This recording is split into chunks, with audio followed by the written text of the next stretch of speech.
सोमनाथ ज्योतिर्लिंग ये शंकर भगवान की सभी 12 ज्योतिर्लिंगों में सबसे पहले स्थान पर आता है। ये मंदिर अपने आप में कई रहस्य समेटे हुए है। सोमनाथ मंदिर में मौजूद श्री कृष्ण की स्यमंतक मणि से लेकर हवा में लटकते ज्योतिर्लिंग तक इस मंदिर से जुड़ी कई ऐसी बातें हैं जिसके बारे में आप सोच भी नहीं सकते। सोमनाथ मंदिर की खुदाई के समय पुरातत्व सर्वेक्षण विभाग को आखिर ऐसा क्या मिला जिसने इस विभाग के अधिकारियों की नींदें उड़ा दी। इस मंदिर पर कुल 17 बार आक्रमण हुए और हर बार ये मंदिर वापस उसी शान के साथ कैसे खड़ा हो जाता था। इस वीडियो में हम महादेव के सोमनाथ ज्योतिर्लिंग से जुड़े इन सारे रहस्यों पर से पर्दा उठाएंगे, तो इस वीडियो को अंत तक जरूर देखें। सोमनाथ मंदिर का ज्योतिर्लिंग इस धरती का पहला शिवलिंग है जो गुजरात के सौराष्ट्र क्षेत्र के वेरावल में है। ऋग्वेद के अनुसार इसका निर्माण खुद चंद्रदेव ने किया था। श्री कृष्ण ने यहीं पर अपना देह त्याग किया था। इस वजह से इस क्षेत्र का महत्व और भी ज्यादा है। इस मंदिर का गौरवशाली इतिहास हिंदू संस्कृति की मजबूती को दर्शाता है। इस मंदिर की कहानी हर युग में बदलती रही है। सबसे पहले इस मंदिर को चंद्रदेव ने सोने से बनवाया था। इसके बाद इस मंदिर को रावण ने चांदी से बनवाया। द्वापर युग में जब श्री कृष्ण गुजरात जाकर बसे तब उन्होंने लकड़ी और चंदन से इसे बनवाया।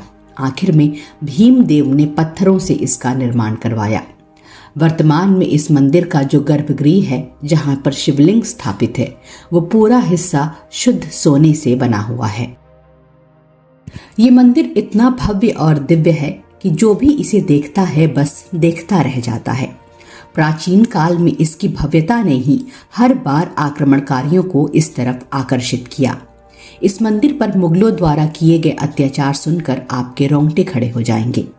इस मंदिर को 1-2 बार नहीं बल्कि पूरे 17 बार तबाह किया गया है।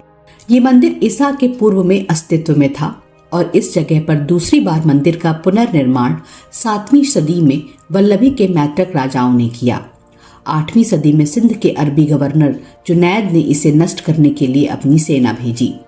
गुर्जर प्रतिहार के राजा नागभट्ट ने 815 ईस्वी में इसका तीसरी बार पुनर्निर्माण कराया।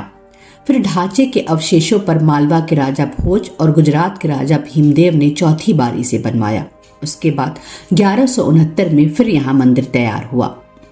इस मंदिर की महिमा और कीर्ति दूर दूर तक फैली हुई थी। अरब यात्री अल बरूनी महमूद गजनवी के दरबार का एक प्रसिद्ध विद्वान, लेखक और इतिहासकार था। एक बार वो गुजरात आया और सोमनाथ मंदिर की दिव्यता देखकर बस देखता ही रह गया। वापस जाकर उसने अपनी एक किताब लिखी जिसमें उसने इस मंदिर की अद्भुत वास्तुकला और सोने और चांदियों की मूर्तियों का जिक्र किया। अल बरूनी ने अपनी किताब के अंदर हवा में तैरते शिवलिंग के बारे में भी लिखा। दरअसल माना जाता है कि सोमनाथ मंदिर में मौजूद शिवलिंग के अंदर कृष्ण भगवान की स्यमंतक मणि थी और इसी मणि की वजह से ये शिवलिंग हवा में तैरता रहता था। कहा जाता है कि ये मणि हर दिन 8 भार सोना देती थी। अल बरूनी की किताब में स्यमंतक मणि का जिक्र सुनते ही महमूद गजनवी उसे पाने के लिए पागल हो गया। वो इस मंदिर की भव्यता से इतना प्रभावित हुआ कि उसने मंदिर में मौजूद सारे खजाने लूटने की योजना बना ली। सन 1025 में कुछ 5000 साथियों के साथ उसने सोमनाथ मंदिर पर हमला कर दिया। जिस समय उसने सोमनाथ मंदिर पर आक्रमण किया था उस समय लगभग 500 श्रद्धालु मंदिर में पूजा कर रहे थे। महमूद गजनवी सभी की हत्या करते हुए सीधा मंदिर के गर्भगृह में पहुंच गया जहां उसे हवा में तैरता भव्य शिवलिंग दिखा। इस शिवलिंग को देखकर महमूद गजनवी हक्का बक्का रह गया। ऊपर नीचे दाएं बाएं बिना किसी सहारे के हवा में लटके शिवलिंग को देखकर वो हैरान रह गया, लेकिन उसकी इतनी हिम्मत नहीं हुई कि वो इसे छू भी पाए। उसने अपने सैनिकों से इसे नीचे उतारने के लिए कहा। सिपाहियों ने शिवलिंग के चारों तरफ के पत्थर को तोड़ दिया। इसके बाद भी शिवलिंग के बीच का हिस्सा हवा में लटका रहा। महमूद के सैनिकों ने गर्भगृह की दीवारें तोड़नी शुरू कर दी क्योंकि उन्हें लग रहा था कि इन दीवारों के अंदर भी सोना है। एक दीवार टूटते ही शिवलिंग तिरछा हो गया। गजनी को समझ आ गया कि ये ज्योतिर्लिंग किसी ऐसी धातु से बना है जिसे दीवारों पर लगे चुंबक का सहारा मिला हुआ है। दीवारों को तोड़ने के साथ उन्हें कई चुंबक जैसी चीजें नजर आईं। दीवारें तोड़ने के बाद धीरे धीरे ज्योतिर्लिंग पृथ्वी पर आ गया। वैज्ञानिकों का कहना है कि ये ज्योतिर्लिंग निकेल और लोहे की धातु से बना था, जिसमें चुंबकों से प्रभावित होने की जबरदस्त शक्ति थी। आमतौर पर माना जाता है कि निकेल और लोहे के मिश्रण से बने ऐसे धातु अंतरिक्ष के दूसरे ग्रहों या उल्काओं में पाए जाते हैं। इसलिए कई इतिहासकारों का कहना था कि सोमनाथ का ज्योतिर्लिंग धरती से नहीं बल्कि अंतरिक्ष से आया था। दुनिया के इस सबसे बड़े आश्चर्य को महमूद गजनवी ने तोड़ डाला। उसने उस शिवलिंग को खंडित कर दिया। गजनवी को स्यमंतक मणि तो नहीं मिली, लेकिन उसने पूरे मंदिर को तहस नहस कर दिया और सारा सोना चांदी लूट लिया। उसने यहाँ की खूब संपत्ति लूटी और मंदिर को नष्ट कर दिया। मंदिर को लूटने के बाद इसमें आग लगा दी। उसने यहाँ हजारों लोगों का जबरन धर्म परिवर्तन भी करवाया। कहा जाता है कि वो इस मंदिर के अवशेषों को अपने साथ ले गया। हालांकि शिवलिंग को तोड़ने को लेकर इतिहासकारों में मतभेद है। कुछ का कहना था कि यह शिवलिंग इतना भारी था कि इसे तोड़ना आसान नहीं था। वहीं दूसरा तर्क है कि मंदिर की खुदाई में शिवलिंग के अवशेष नहीं मिले हैं, जो इस बात का संकेत हो सकता है कि भविष्य में ऐसी घटनाओं से बचने के लिए इसे कहीं और छिपा दिया गया हो। महमूद गजनवी के इस आक्रमण में करीब 50,000 से ज्यादा लोगों की जान गई थी। इसके कुछ दिनों के बाद गुजरात के राजा भीम और मालवा के राजा भोज ने इसे फिर से बनवाया। महमूद के इस आक्रमण के कुछ दिनों के बाद ही अलाउद्दीन खिलजी ने सोमनाथ मंदिर पर हमला बोल दिया।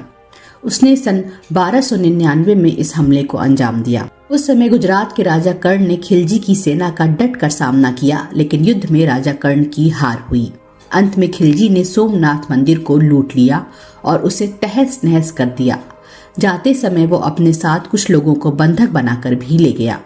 इस मंदिर को फिर से हिंदू राजाओं ने बनवाया, लेकिन सन 1395 में गुजरात के सुल्तान मुजफ्फर शाह ने मंदिर को फिर से तुड़वाकर सारा चढ़ावा लूट लिया। इसके बाद 1412 में उसके पुत्र अहमद शाह ने भी यही किया। बाद में मुस्लिम क्रूर बादशाह औरंगजेब के काल में सोमनाथ मंदिर को 2 बार तोड़ा गया।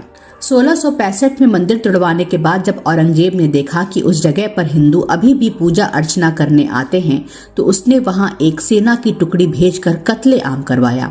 उसके सैनिकों ने मंदिर को तहस नहस कर सारे आभूषण लूट लिए। इसके बाद भी दिल्ली सल्तनत और मुगलों के शासनकाल में इसे कई बार नष्ट किया गया। उसके बाद ये मंदिर कई सालों तक बंजर पड़ा रहा।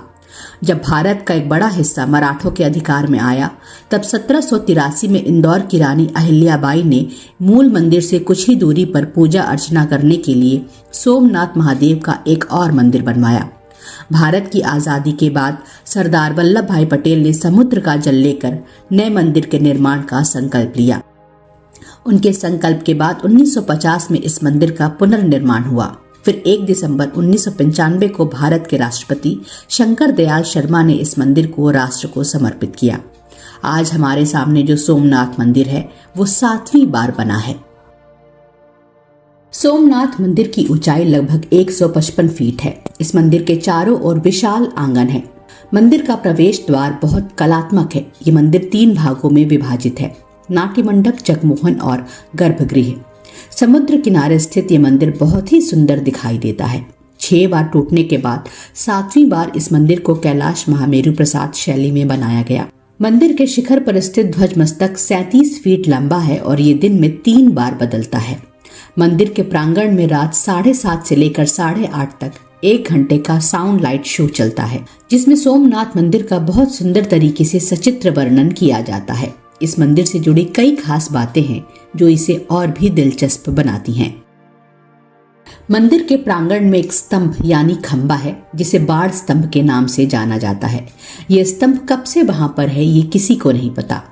लगभग 6ठी शताब्दी से इस बाढ़ स्तंभ का इतिहास में नाम आता है, लेकिन माना जाता है कि उसके भी सैकड़ों वर्ष पहले इसका निर्माण हुआ होगा। ये एक दिशा बताने वाला स्तंभ है जिस पर समुद्र की ओर इशारा करता एक बाण है। इस बाढ़ स्तंभ पर संस्कृत में लिखा है आसमुद्रातम दक्षिण ध्रुव पर्यतम अबाधित ज्योतिमार्ग, जिसका हिंदी में मतलब है कि इस बिंदु से दक्षिण ध्रुव तक सीधी रेखा में एक भी अवरोध या बाधा नहीं है। यानी इस पूरी दूरी में जमीन का एक भी टुकड़ा नहीं है, केवल समुद्र है। और ये बात 100% सच है।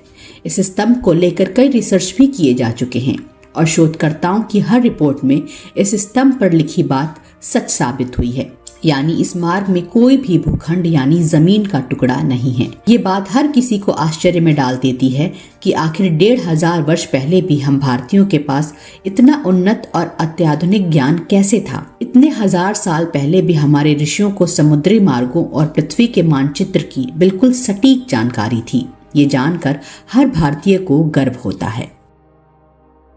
सोमनाथ मंदिर भारत के सभी शिव मंदिरों से बिल्कुल अलग है। साल 2020 में इस मंदिर के नीचे कुछ ऐसा मिला जिसे देखने के बाद सभी वैज्ञानिकों के रोंगटे खड़े हो गए। पुरातत्व विभाग ने करीब 1 साल तक यहाँ जांच पड़ताल की। IIT गांधीनगर और अन्य 4 सहयोगी संस्थाओं के आर्कियोलॉजिकल एक्सपर्ट्स ने इस मंदिर का GPR इन्वेस्टिगेशन किया था, जिसके आधार पर भारतीय पुरातत्व विभाग की ओर से बड़ा दावा किया गया। अपनी रिपोर्ट में विभाग ने कहा कि सोमनाथ मंदिर के ठीक नीचे भी एक 3 मंजिला इमारत है जो एल आकार की है। इसके अलावा छानबीन में ये बात भी सामने आई कि सोमनाथ मंदिर के दिग्विजय द्वार से कुछ दूरी पर ही बौद्ध गुफाएं भी हैं।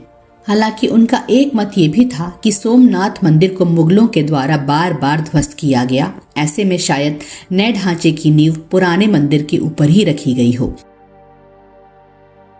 सोमनाथ मंदिर के अस्तित्व से जुड़ी पौराणिक कथा है कि चंद्रदेव ने राजा दक्ष की 27 कन्याओं के साथ विवाह किया था, लेकिन अपनी सभी पत्नियों में वो सिर्फ रोहिणी से अधिक प्रेम करते थे। अपनी बाकी बेटियों के साथ ही अन्याय होता देख क्रोध में आकर राजा दक्ष ने चंद्रदेव को शाप दिया कि उनकी चमक हर दिन घटती जाएगी। इस शाप से दुखी होकर चंद्रदेव ने इसी जगह पर भगवान शिव की आराधना शुरू कर दी। चंद्रदेव की इस आराधना से भोलेनाथ प्रसन्न हुए और चंद्रदेव का शाप खत्म किया। कष्ट दूर होते ही चंद्रदेव ने शंकर भगवान से यही ज्योतिर्लिंग के रूप में विराजमान रहने की प्रार्थना की।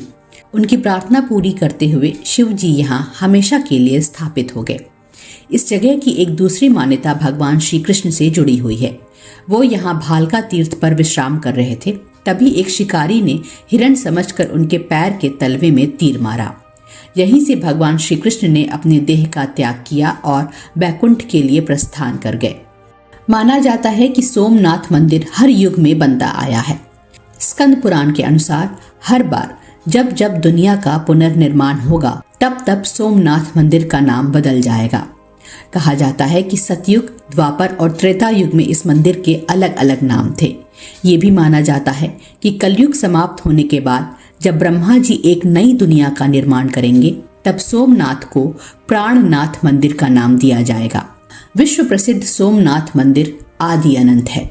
हर काल में इस मंदिर को बुरी ताकतों ने लूटा और शिवलिंग को खंडित किया। इन सब के बावजूद आज भी ये मंदिर अपनी पूरी भव्यता और शान के साथ इस दुनिया के सामने खड़ा है।